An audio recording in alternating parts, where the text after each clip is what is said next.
नमस्कार। आज हमारे साथ आचार्य पंडित अनीस खंतवाल जी हैं।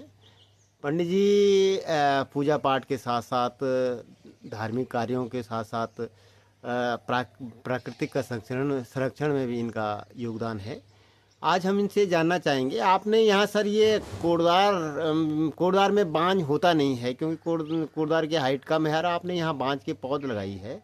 इसके पीछे क्या क्या तथ्य है सर? क्यों क्यों लाए आप बांझ यहाँ? साहब बांझ के पेड़ ऐसे लाए कि मैं पिछली बार गर्मी में बांझ खाल में गए थे। कल्ज खाल के पास में बांझ खाल है, कांच खेत कल्ज खाल के पास में बांझ खाल जगह है। वहाँ चारों तरफ बांझ के वृक्ष देखे हमने। और गर्मियों में भी इतनी ठंडक, इतना बढ़िया मौसम था, इतना सुंदर माहौल था कि मतलब बांझ को देख करके ही मन प्रफुल्लित हो रहा था। तो हमने वहाँ से कुछ बीज उठाए, उन बीजों को उत्पन्न किया और ये तीन पेड़ बड़ी मुश्किल से हो पाए। और फिलहाल मैंने इन्हें गमलों में रखा है और पूरी गर्मी भर इनको पानी देना डेली, रोज मतलब इनको पानी से नमी रखना है। मतलब तो रोज मैं इनको 1 साल से नमी के अंदर रखा हुआ है मैंने इन्हें।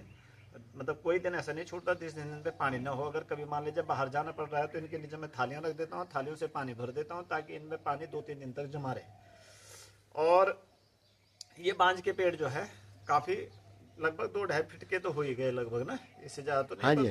2-2.5 फीट के हो गए। हाँ और जी। वहीं से मुझे प्रेरणा मिली कि मैं देखता हूँ कि कोटद्वार में थोड़ा सा इनको, फिलहाल तो गमलों में रखे हैं मैंने, अभी मैं इनको जमीन में लगाऊंगा। और यदि गर्मियों में मुझे ज़्यादा दिक्कत आए तो इनके लिए एक छोटा सा कूलर की व्यवस्था करूंगा ताकि इनको ठंडक देते रहे।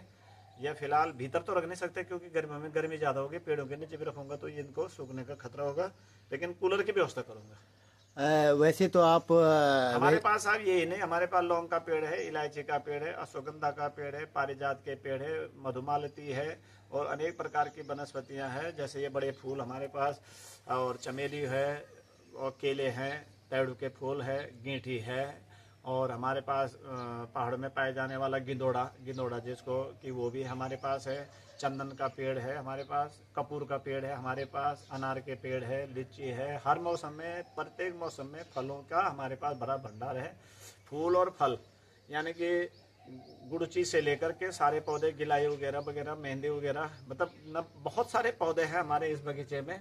आपको तेज पत्ते का पेड़ मिलेगा, आगे आने वाले समय में लीची मिलेगी आपको, अमरूद मिलेंगे आपको, अश्वगंधा मिलेगा आपको, अर्जुन की छाल मिलेगी आपको। अर्जुन के पेड़ भी हमारे पास है। जितना समय मिल पाता है उतने में हमें कुछ न कुछ वनस्पतियों के प्रति लगाव रहता। तुलसी हो गई, कई प्रकार की, 2-3 प्रकार की तुलसी हो गई, है ना। गेंदा, गुलाब आदि तो खैर ये है ही है। तो इस प्रकार से हमारे पास मूसली है, सतावर है, अश्वगंधा है। तो ये हमारे पास लगभग काफ़ी पौधे हैं और इस प्रकार से लगे रहते हैं, बस जिस समय नहीं समय नहीं, मिल अच्छा जाता है। पंडित जी एक चीज़ बताओ, आप कथावाचक भी हैं, ज्योतिषाचार्य भी हैं, तो इसमें आप जो आप बता रहे हैं कि हमारे पास इतनी वनस्पतियां हमने इसको संरक्षित किया हुआ है, तो आप इसका ज्योतिषीय महत्व क्या मानते हैं? ज्योतिष में महत्व ऐसा है कि साहब वनस्पतियों का ज्योतिष के साथ में बहुत बड़ा महत्व है। जैसे कचनार गुगुल है। अब मनुष्य के शरीर में यदि गांठें हो रही हो, जैसे आजकल कैंसर के गांठें, सिस्ट वगैरह वगैरह हो रही है, तो उसके लिए हमारे यहाँ वनस्पतियों में कचनार गुगुल का बड़ा महत्व है। और कचनार का इतना बड़ा महत्व है कि ग्रहों के अनुसार भी पौधे बांधे जाते हैं। जैसे शनि की दशाएं हो, महादशाएं हो, किसी प्रकार की योगनी में, अंतर में, किसी भी प्रकार का है, तो हम उसको बिच्छू घास यानी कंडली की जड़ें अगर बांध दो तो उससे भी फायदा मिलता है। अच्छा। तो ऐसे कचनार गुगुल है, तो कचनार गुगुल मंगल की दशा में, या खैर का पेड़ है, या समी का पेड़ है, तो समी भी हमारे पास है। तो इनकी जड़ें बांधना कमर पे, जैसे उल्टा कांडे का जड़ बांधना, जो उसको हमारे यहाँ आपा मार्गी कहते हैं, तो उसको बांधना भी बुद्धि के लिए अच्छा माना जाता है। सफ़ेद कनीर है, पारिजात है, इनका बड़ा महत्व है ज्योतिषीय महत्व में। मतलब इनके आभा से भी बड़ा महत्व है, फिर इनकी लकड़ियों का हवन करने से भी बड़ा महत्व होता है। यहाँ पे मैंने खैर की लकड़ियाँ रखी है और ये रोज के रोज हम जो है खैर के द्वारा, ये खैर की लकड़ियों से भी हवन के लिए, ये खैर की लकड़ियाँ। इसी प्रकार से आम की लकड़ियाँ हैं। तो आपका खैर भी है पंडित जी? हाँ है, खैर भी है आपके खैर पास? भी है। ये खैर मैंने ये नहीं नहीं, इसका इसका इसका पौधा लगा रखा आपने खैर खैर का? तो जंगल से मिल जाता है, यहाँ खैर का कोई कमी नहीं है भावर में ना। हाँ तो हाँ। भावर में तो खैर मिल जाते हैं। तो इस प्रकार से केला भी है, ये हजारी केला है, इसमें काफी केले लगते हैं, है ना। और बेल का पेड़ है, आंवले का पेड़ है, कटहल का पेड़ है।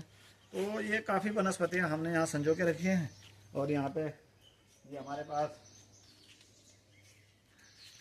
ये पुष्प भी लगे हुए हैं थोड़ा देखने के लिए कि भाई है ना। ये मधुमालती वगैरह लगी हुई है हमारे यहाँ बेलें। अब ये मधुमालती ये वाली तो इसका क्या महत्व है? ये मधुमालती कह रहे हैं आप, इसका क्या महत्व है? मैं कई घरों में देखता हूँ। मधुमालती की जाति है। वैसे असली वाली मधुमालती ये दूसरी वाली प्रजाति है, लेकिन इसका भी उसी की जातियों में आते हैं। ये बाकी ये बेले हैं थोड़ा ऑक्सीजन के लिए है, घर के आसपास माहौल। अच्छा, नकारात्मकता को हटाने के लिए। गर्मियों में थोड़ा सा ठंडक रहती है बस। अच्छा, गर्मियों में ठंडक रखने के लिए। और इधर कनीर है, सफेद कनीर है। जैसे आपको सफेद कनीर मिलेगी, मीठी नहीं मिलेगी। कई प्रकार के वनस्पतियां। ये सफेद कनीर है। इसका क्या महत्व है? अब ये पुष्प देवताओं को चढ़ाने के लिए हो, पुष्प माला बनाने के लिए हो, या घर में सुगंध के लिए हो। कनेर बहुत अच्छी सुगंध आती है शाम के टाइम पे। अच्छा। और रात की रानी है। रात की रानी की रात की रानी ये है। ये पूरा पौधा रात की रानी का है। ये गुलाब है। अच्छा, वैसे पंडित जी एक चीज है, मोगरा वगैरह वगैरह है इधर बहुत सारे। वैसे पंडित जी एक चीज है, कई लोग बोलते हैं कि रात की रानी को घर के आसपास नहीं लगाना चाहिए ये क्योंकि लोगों का भ्रम है। किसी ने सांप देख दिया होगा तो वो सोचते हैं कि सांप होता है। इसमें अगर सांप मान लीजिए आता भी तो उसका जहर भी खत्म हो जाता है, क्योंकि वो इतना लोटपोट हो जाता है कि उसको जहर डालने की जरूरत ही नहीं पड़ती। अच्छा अच्छा। हाँ, सांप भी तो प्रजातियों में आते हैं। हाँ, किसानों का तो मित्र माना गया है सांप। जब तक सांप को कोई छेड़ता नहीं है। अब ये तो फर्न है, ये है ना, तो ये फर्न है, तो ये भी वनस्पति है। तो ये जो है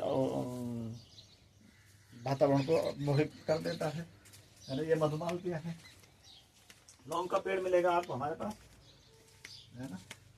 ये